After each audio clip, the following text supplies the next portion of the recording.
안녕하세요. 심는교회 이정환 목사입니다. 2019년 6월 여호수아를 시작으로 10월 사사기에 이어 2020년 6월 사무엘상으로 말씀 묵상 시즌3를 시작합니다. 이번 말씀 묵상은 사무엘상을 새 번역으로 낭독합니다.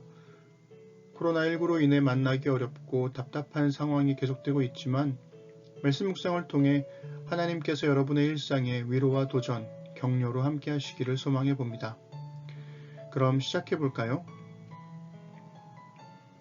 여기 자식이 없어서 슬픈 여인이 있습니다.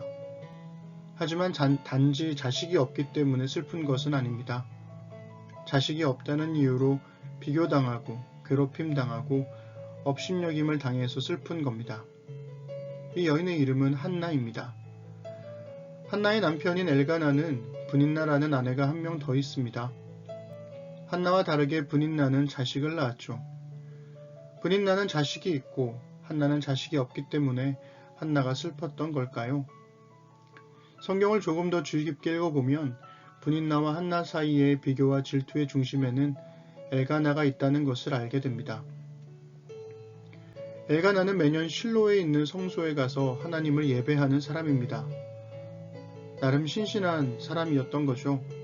그런데 문제는 매년 예배하러 갈 때마다 자신의 소유를 브닌나와 자식들에게 나눠줬는데 한나에게는 꼭 2배를 주었다는 겁니다.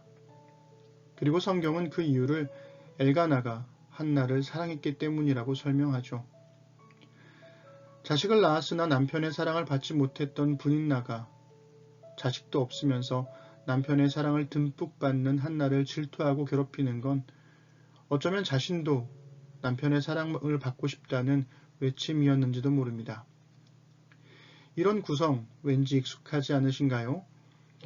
야곱과 그의 2 아내도 그랬죠. 레아는 자식을 낳았지만 야곱은 라헬을 사랑했습니다. 레아와 라헬은 남편의 사랑을 얻기 위해 자신의 여종들까지 동원해서 출산 배틀을 벌였죠. 야곱이 레아와 라헬의 경쟁에 무관심했던 반면 엘가나는 한나의 괴로움에 적극 동조하며 위로합니다. 엘가나는 한나에게 내가 10 아들보다 낫지 않냐며 자신의 사랑을 어필하죠. 제 생각에 엘가나는 착하고 따뜻한 사람이긴 하지만 지혜로운 사람은 아닙니다. 브닌나와 한나 사이의 불화에는 엘가나의 눈치 없음 때문이기도 하니까요. 오늘은 사무엘상 1장 1절부터 18절을 새 번역으로 읽어드리겠습니다. 에브라임 지파에 속한 수베 자손 엘가나라는 사람이 에브라임의 산간 지방에 있는 라마다임에 살고 있었다. 그의 아버지는 여로함이고 할아버지는 엘리후이고 그 윗대는 도후이고 그 윗대는 숲이다.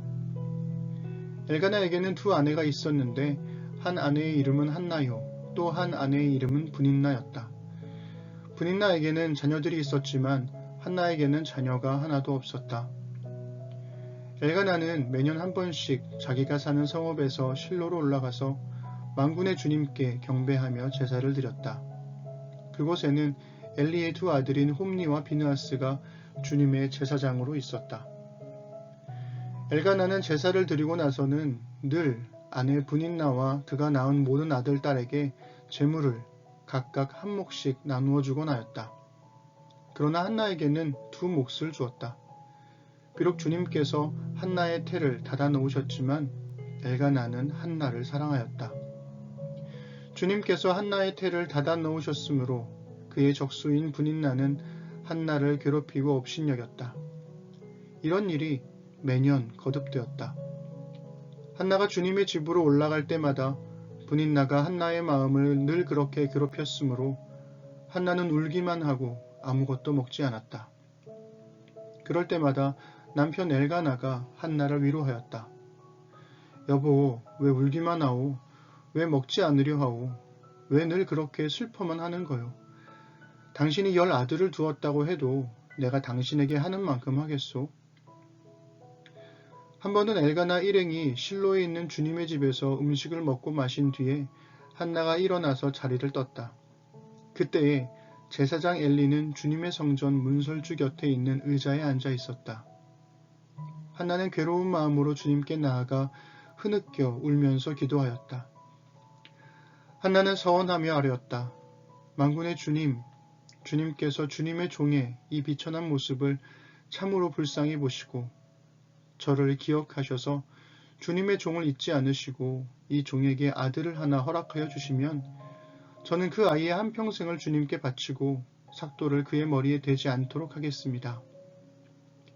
한나가 주님 앞에서 계속 기도를 드리고 있는 동안에 엘리는 한나의 입술을 지켜보고 있었다. 한나가 마음속으로만 기도를 드리고 있었으므로 입술만 움직이고 소리는 내지 않았다. 그러므로 엘리는 한나가 술에 취한 줄로 생각하고 그를 꾸짖었다. 언제까지 술에 취해 있을 것이오? 포도주를 끊으시오. 한나가 대답하였다. 제사장님, 저는 술에 취한 것이 아닙니다. 포도주나 독한 술을 마신 것이 아닙니다. 다만 슬픈 마음을 가눌 길이 없어서 저의 마음을 주님 앞에 쏟아 놓았을 뿐입니다. 이 종을 나쁜 여자로 여기지 마시기 바랍니다. 너무나도 원통하고 괴로워서 이처럼 기도를 드리고 있습니다. 그러자 엘리가 말하였다. 그렇다면 평안한 마음으로 돌아가시오. 이스라엘의 하나님이 그대가 간구한 것을 이루어 주실 것이오. 한나가 대답하였다. 제사장님, 이 종을 좋게 보아주시기 바랍니다. 한나는 그 길로 가서 음식을 먹었다. 그리고 다시는 얼굴에 슬픈 기색을 띠지 않았다. 누군가에게 괴롭힘과 업신여김을 당한다면 생각만 해도 지치는 일입니다. 게다가 괴롭힘과 업신여기는 사람과 매일 함께 살아야 한다면 일상이 지옥으로 변해버리겠죠. 마음 같아선 대판 싸우고 끝장을 보고 싶지만 어느새 꾹 참고 있는 나 자신을 볼 때마다 이게 뭐하는 짓인가 하는 자괴감과 무력감이 온몸을 감쌉니다. 한나가 그랬습니다. 한나로서는 할 수 있는 일이 없었죠. 그래서 한나는 하나님께 흐느껴 울며 기도합니다. 그런데 말이죠. 여기 또 한 명의 눈치 없는 남자가 한나의 마음을 아프게 합니다. 엘리 제사장은 한나가 입만 움직이고 소리가 들리지 않으니 술 취해 주정하는 걸로 오해하죠. 그런데 오해로 끝나지 않고 가서 말합니다. 술 끊으라고요. 가뜩이나 슬프고 억울한데 제사장이란 사람이 위로는 못해줄 망정 오해하며 핀잔을 줍니다. 엘가나건 엘리건 도대체 이 남자들은 왜 이러는 걸까요? 한나는 차분하게 설명합니다. 술 취한 게 아니라고. 너무 원통하고 괴로워서 말없이 울며 기도할 수밖에 없었다고 말이죠. 목사의 입장에서 한나가 참 고마웠습니다. 제사장도 사람인지라 실수하고 오해할 수 있다는 것을 이해하고 제사장의 실수와 오해를 바로잡을 기회를 준 거니까요. 엘가나처럼 지혜롭진 않지만 착하고 따뜻한 엘리 제사장은 한나에게 평안과 하나님의 응답을 원한다고 축복해 줍니다. 그리고 한나는 자신을 오해한 제사장인데도 불구하고 그가 한 축복의 말을 신뢰하고 돌아가죠. 한나의 얼굴에 슬픈 기색이 사라집니다. 결국엔 말 한마디, 한 교우와의 대화에서 그가 한 말입니다. 우리의 일상이 슬픔이 되고 기쁨이 되는 건 결국엔 말 한마디에 달린 것 아닐까요? 힘든 일이 있어도 누군가 툭 하고 건네는 말 한마디에 미소가 번지기도 하고 좋은 일이 있어도 누군가 툭 하고 내뱉는 말 한마디에 마음이 상하기도 하죠. 오늘 우리가 읽은 본문에서는 아직 아무런 기적도 벌어지지 않았지만 한나의 마음은 이미 밝아져 있습니다. 당신에게 누군가의 따뜻한 말 한마디가 필요하듯 당신 곁에 누군가도 당신이 건네는 따뜻한 말 한마디가 필요합니다. 당신의 말 한마디에 당신의 믿음과 소망과 사랑이 그리고 하나님의 은혜가 담겨 있기를 기도합니다.